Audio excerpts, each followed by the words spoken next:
မကောင်းတဲ့စိတ်ဓာတ်တွေနဲ့ဖောက်ပြန်တုံလုပ်ပြီးတော့စိတ်ဓာတ်တွေဖောက်ပြန်ပြီးတော့အင်မတန်ကြမ်းတမ်းခက်ထန်တဲ့ပုဂ္ဂိုလ်တွေရဲ့တဏ္ဍာမှာဒေါသဆိုတဲ့ပြစ်မှားတဲ့မီးစွဲညှိပြီးတော့တောက်တော့နေဒုတိယမီးဒေါသမီးအဲ့ဒီဒေါသဆိုတာလည်းပဲမီးတစ်မျိုးပါတတ္တဝါတွေကိုပူလောင်စေတယ်အကျိုးမဲ့တွေဖြင့်ပြည့်စည်အောင်ဖြည့်ဆည်းပြစ်နိုင်တဲ့အစွမ်းလောင်ကျွမ်းပြစ်နိုင်တဲ့အစွမ်းရှိတယ်ဒါကြောင့်ဒေါသဟာလည်းမီးတစ်မျိုးပဲဒုတိယမြောက်ဒေါသကိဆိုပြီးဒေါသနဲ့မီးကိုတွဲပြီးတော့သုံးမထားဘူးလားသုံးထားတယ်ဒေါသမီးတဲ့သူလည်းတတ္တဝါတွေကိုပူလောင်စေတယ်လောင်ကျွမ်းပြီးတော့ဖြည့်ဆည်းပြစ်နိုင်တဲ့အစွမ်းရှိတယ်ပေါ့နောက်ဦးဇင်းတို့တတိယမီးကတော့မောဟေကိပဏတံမုံတွေအရိယဓမ္မေအာကောဝိတွေအရိယသူတော်ကောင်းကြီးတွေသိတယ်အင်မတန်တန်ရှင်းတဲ့သစ္စာလေးပါးတရားမြတ်တွေကိုသိမြင်နားလည်ခြင်းလိမ္မာကျွမ်းကျင်ခြင်းမရှိရတဲ့ပုဂ္ဂိုလ်တွေရဲ့တဏ္ဍာကိုမောဟဆိုတဲ့မီးဟာဆွဲလောင်နေမောဟမီးမောဟဆိုတာလည်းမီးတစ်မျိုးပါတတ္တဝါတွေကိုပူလောင်စေတယ်အကျိုးမဲ့တွေဖြင့်ပျက်စီးသွားအောင်ဖြည့်ဆည်းပြနိုင်တဲ့အစွမ်းရှိတယ်မောဟမီးအဲ့ဒီမောဟဆိုတဲ့မီးကတော့ပေတပေါင်းသူတော်ကောင်းတို့လောင်မမတိလောင်တဲ့မီးပေါ့ဆိုကြပါစို့ယာကဆိုတဲ့မီးကတော့လောင်နေတယ်ဆိုရင်သိတာလေယာကဆိုတဲ့ဆွလန်းမှုမီးဆင်းရဲတဲ့ပင်ပန်းတဲ့ပူလောင်တဲ့ကိုမြင်လို့တဲ့ကိုဆွလန်းတဲ့ကိုမြင်လို့ရတဲ့ຢာတွေပျက်စီးတော့တဲ့အခါမျိုးမှာပို့ပြီးတော့ယာကမီးဟာပြင်းပြင်းထန်ထန်ပူလောင်နေဆိုတာကိုသိလို့ရတယ်ဒေါသဆိုတဲ့မီးကလည်းပဲလောင်ကျွမ်းနေတဲ့ခိုက်တတ်မှာသူကတော့တိတိတာတာတင်းတင်းရှားရှားမီးရဲ့သဘောကိုပေါ်လွင်အောင်သူကပြနိုင်တယ်မောဟဆိုတဲ့မီးကြတော့ဒကာမတို့ဦးဇင်းတို့တွေလောင်မမသိလောင်ဒီမောဟမီးကတကယ်စင်စစ်ပို့လို့တောင်ကြောက်စရာကောင်းတယ်ဘာဖြစ်လို့လဲဆိုတော့ယာကဆိုတဲ့ဆွလန်းခြင်းမီးဟာလည်းပဲမောဟမီးကိုအကြောင်းပြုပြီးတော့တောက်ရတာဒေါသဆိုတဲ့မကျင်တတ်တဲ့မီးဟာလည်းပဲမောဟဆိုတဲ့မတိခြင်းမီးကိုပဲအကြောင်းပြုပြီးတော့တောက်ရတာဆိုလိုတာကမတိလို့သာလေဆွလန်းမှုဆိုတဲ့ယာကမီးတောက်ကြတာမတိလို့သာလေမကျင်တတ်ခြင်းဆိုတဲ့ဒေါသမီးတောက်ကြရတာတကယ်ကတော့ဒကာမတို့အရင်ကမောဟမီးမတောက်အောင်တားနိုင်မယ်ဆိုရင်ယာကမီးလည်းတောက်เสียအကြောင်းမရှိဘူးဒေါသမီးလည်းတောက်เสียအကြောင်းမရှိဘူးတကယ်စင်စစ်သဘာဝလောကကြီးထဲမှာသဘာဝတရားကြီးထဲမှာဆွဲလန်းတရားမမောတရားဆိုတာဘာမှရှိတာမဟုတ်သဘောတရားတွေပဲဖြစ်ပေါ်လာတဲ့အကြောင်းရှိတော့ဖြစ်ပေါ်လာကြတယ်ပြီးတော့ချုပ်ပြောက်သွားကြတယ်အဲ့ဒီအမှန်ကိုသိမယ်ဆိုလို့ရှိရင်ဆွဲလန်းခြင်းဆိုတဲ့ယာကမီးတောက်ပါမလားမတောက်ဘူးခုတော့အဲ့ဒီအမှန်တရားကိုမသိတဲ့အတွက်ကြောင့်ဆွဲလန်းတရားလို့ထင်မိတဲ့အခါမှာဆွဲလန်းခြင်းဆိုတဲ့ယာကမီးတောက်မလာဘူးလားတောက်လာတယ်ဟုတ်ရဲ့လားတခါဥဒ္ဒင်းတို့ဒီသဘာဝတရားတွေထဲမှာမကျင်တတ်เสียဆိုတာတကယ်တမ်းကရှိတာမဟုတ်ယုံ nant ဆိုတာသဘောလေးပဲသဘောလေးတဲ့ကောင်းဆိုးမရှိကြိုက်မုန်းမပေါ်ကြိုက်မုန်းမပေါ်ပြောပြမလို့စာရှိသဖြင့်ဘုရင်တို့ဆရာကြီးဥဒ္ဒသိန်းဟောတာကငယ်ငယ်တုန်းကကြားဘူးတယ်ပိဿတို့လည်းကြားဘူးပဲထင်ပါတယ်ယုံ nant ဆိုတာသဘောလေးပဲအဲ့ဒီသဘာဝတရားတွေထဲမှာတကယ်တမ်းကစိတ်တူစရာစိတ်ဆိုးစရာဆိုတာပါတာမဟုတ်ဖြစ်เสียအကြောင်းရှိလို့ဖြစ်လာတယ်ပြီးတော့ချုပ်ပြောက်သွားကြတယ်တကယ်လို့သာအဲ့ဒီအချက်ကိုသိမြင်နားလည်အောင်ကြိုးစားပြီးတော့မောဟမီးတောက်ကိုတောက်ခွင့်မရအောင်ငြိမ့်သက်နိုင်မယ်ဆိုရင်မကြည်နပ်ခြင်းဆိုတဲ့ဒေါသမီးတောက်เสียအကြောင်းရှိပါမလားမရှိဘူးအဲ့တော့ဦးဇင်းတို့အကျဉ်းပြနားလည်အောင်ပြောရရင်မသိလို့သာဆွဲလန်းကြတာမသိလို့သာနဲ့စိတ်တူကြတာအဲ့တော့ယာကမီးပဲဖြစ်ဖြစ်ဒေါသမီးပဲဖြစ်ဖြစ်မောဟမီးဆိုတာကိုအကြောင်းပြုပြီးတော့တောက်လောင်ကြရတာဆိုတာမတင်ရှားဘူးလားတင်ရှားတယ်ဒါကြောင့်မီးသုံးပါးထဲမှာမောဟမီးကအဓိကအရေးကြီးတဲ့အနေအထားမှာရှိနေဘူးလားရှိနေတယ်ဒါဒီမှာတော့မြတ်စွာဘုရားကအရိယဓမ္မေအာကောဝိတွေအရိယတို့သိတဲ့အင်မတန်မြင့်မြတ်တဲ့တရားတွေကိုသိမြင်လိမ္မာကျွမ်းကျင်ခြင်းမရှိရတဲ့ပုဂ္ဂိုလ်တွေရဲ့တန်တမှာမောဟဆိုတဲ့မီးတောက်တယ်လို့အကြောင်းတရားလေးနဲ့တခွန်ပြောထားတာအဲ့တော့မောဟမီးဆိုတာဘာလဲလို့ပြောရင်အကျဉ်းမြတ်ဖြင့်ပြောရရင်တော့သစ္စာလေးပါးကိုမသိတာကိုမောဟမီးလို့ဆိုရတယ်ဘဝမှန်သမျှခန္ဓာမှန်သမျှဆင်းရဲဒုက္ခမျှတာပဲလို့လောကကြီးရဲ့ပထမအမှန်တရားကိုသိမြင်နားလည်မှုမရှိဘူးဆိုရင်အဲ့ဒါမောဟမီးတောက်တာကိုယ်ဘဝပဲဖြစ်ဖြစ်သူ့ဘဝပဲဖြစ်ဖြစ်ကိုယ်ခန္ဓာပဲဖြစ်ဖြစ်သူ့ခန္ဓာပဲဖြစ်ဖြစ် ဘဒုဘဝဘဒုခန္ဓာမျိုးမဆိုတကယ်စင်စစ်ဆင်းရဲဒုက္ခမျှတာလို့မသိဘူးဆိုလို့ရှိရင်အဲ့ဒါဘာမီးခုံလို့မောဟမီးဒါပထမအမှန်တရားကိုမသိတာနော်နောက်ဦးဇင်းတို့လောကကြီးရဲ့ဒုတိယအမှန်တရားရှိတယ်သမုဒယသစ္စာပေါ့စာလို့ပြောရတယ်နော်အဲ့ဒီဒုတိယအမှန်တရားကဘာလဲလူကျင်တယ်ရကျင်တယ်ဖြစ်ကျင်တယ်ဆိုတဲ့တဏှာလောဘသည်ဆင်းရဲဒုက္ခကိုဖြစ်စေတတ်တဲ့တရားဆိုတဲ့အချက်နော်ဒုက္ခဆိုတာလောဘကြောင့်ဖြစ်တာသိရဆင်းရဲဒုက္ခတွေဟာလောဘကြောင့်ဖြစ်တာလို့မသိဘူးမမြင်ဘူးဆိုရင်အဲ့ဒါဘာမီးတောင်းမောဟမီးတောင်းဟုတ်ရဲ့လားဒါကြောင့်ဆင်းရဲဒုက္ခတွေဟာသူ့ကြောင့်ဖြစ်တာလည်းမဟုတ်ဘူးငါကြောင့်ဖြစ်တာလည်းမဟုတ်ဘူးလူကျင်တယ်ရကျင်တယ်ဖြစ်ကျင်တယ်ဆိုတဲ့လောဘကြောင့်ဖြစ်တာလို့ဒုတိယအမှန်တရားကိုသိမြင်နားလည်အောင်ကြိုးစားဖို့မလိုဘူးလားလိုတယ်နောက်ဦးဇင်းတို့တတိယအမှန်တရားនិရောဓသစ္စာနိဗ္ဗာန်ဘာကိုပြောတာလဲနိဗ္ဗာန်ဆိုတာလောဘချုပ်ရာနိဗ္ဗာန်လို့ပြောတာတနည်းအားဖြင့်လောဘချုပ်ခြင်းတည်တဲ့ဒုက္ခချုပ်ခြင်းပဲလောဘမချုပ်ဘဲနဲ့ဒုက္ခမချုပ်နိုင်ဘူးလောဘချုပ်မှဒုက္ခချုပ်တာလို့တတိယလောကကြီးရဲ့အမှန်တရားကိုនិရောဓသစ္စာကိုအဲ့ဒါလောက်လေးတော့သိမြင်နားလည်ထားဖို့မလိုဘူးလားလိုတယ်အဲ့ဒါကိုမသိဘူးဆိုရင်လည်းပါလို့မောဟမီးနောက်ဦးဇင်းတို့လောကကြီးရဲ့စတုထအမှန်တရားအဲ့ဒါကဘာလဲဆိုတော့မဂ္ဂင်၈ပါးအချင်းမြတ်တရားဒီသာလေးရဲ့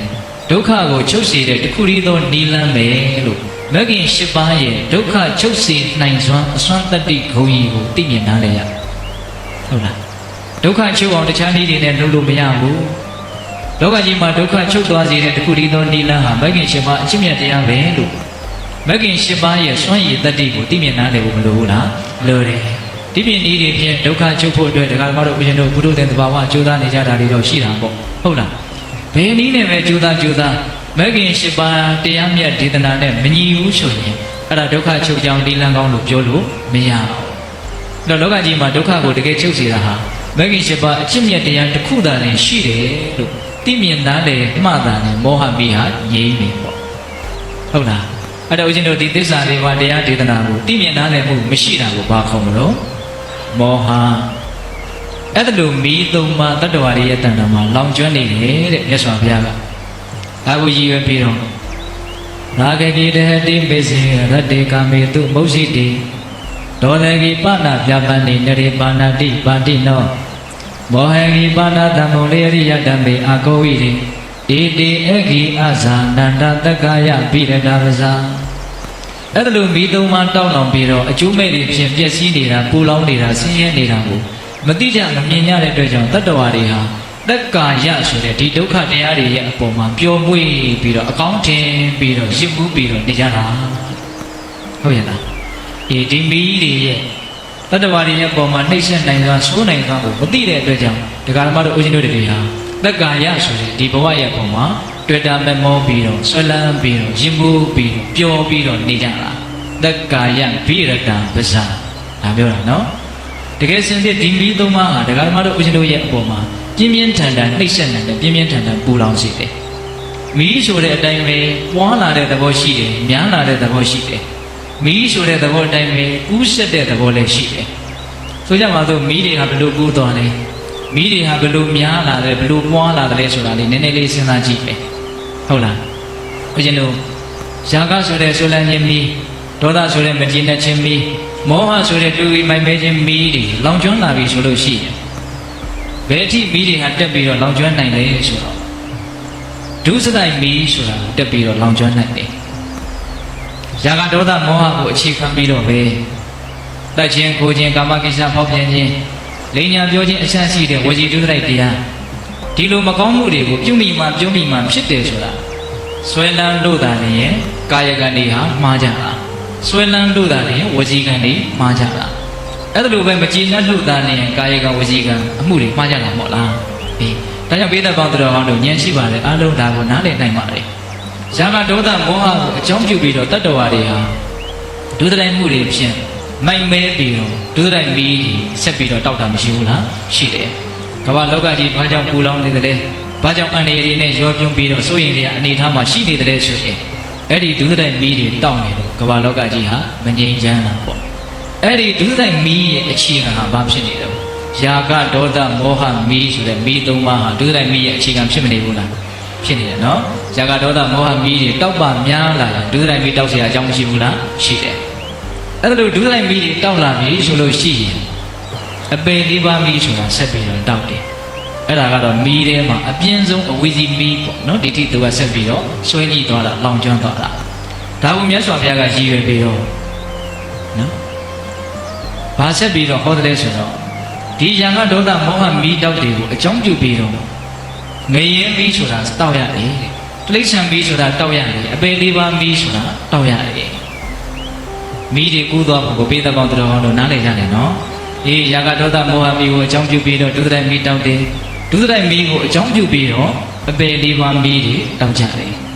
ဒါနဲ့အဲ့ဒါလို့ဆိုတဲ့ဒီမီးသုံးပါးကိုဘယ်ပုံစံဘယ်နည်းလမ်းဖြင့်ငြိမ့်သက်ကြမလဲဆိုတာလေးအဲ့ဒါဒီဒေသနာမှာပဲမြတ်စွာဘုရားကအနှစ်ချုပ်ကလေးပြောထားယေသရတ္တိတိဝါယုတ်တာသမ္မာသမ္ဗုဒ္ဓသာသနေတေနိဗ္ဗာန်တိဟာကေတိနိစ္စအတုဝတင်ညိနောဒေါသဂိပါဏပိတာယနိဗ္ဗာန်တိနရုတ္တမမောဟဂိပါဏပညာယယာယနိဗ္ဗေဒဂာမိနိအဓိပ္ပာယ်ကဘာပြောလဲဆိုတော့ဟောဒီဘုရားမြတ်စွာသာသနာရဲ့အတွင်းမှာငါသည်ဒီမိသုံးပါးကိုငြိမ့်သက်ဖို့ကြိုးစားမယ်ဆိုပြီးတော့လုံလဝိရိယနဲ့အထုတ်နေတဲ့ပုဂ္ဂိုလ်တွေဟာတဲ့တေနိဗ္ဗာန်တိဟာကေကိနိစ္စအတုပတင်ညိနောတဲ့ယာကဆိုတဲ့မိကိုအတုပဒီဟုသောအတုပဘာဝနာဒီဟုသောရေဖြင့်ငြိမ့်သက်ကြ၏ဟောနိလန်ကလေးစရတယ်နော်ဆွဲလန်းခြင်းဆိုတဲ့ယာကမိကိုဘာရေနဲ့ငြိမ့်သက်မယ်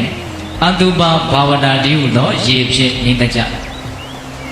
အတုပဆိုတာပိဋကဘောတော်အောင်တို့အဆိုတာကမရှိတာတုပဆိုတာကတင့်နေတာတင့်တယ်ခြင်းမရှိတဲ့သဘောပေါ့လူတွေသိသွားပြီဆိုတော့အတုပရှုကြွပါဆိုပြီးတော့ဖိတ်ကြတာတွေမရှိဘူးလားရှိတယ်နော်အတုပရှုကြတယ်ပေါ့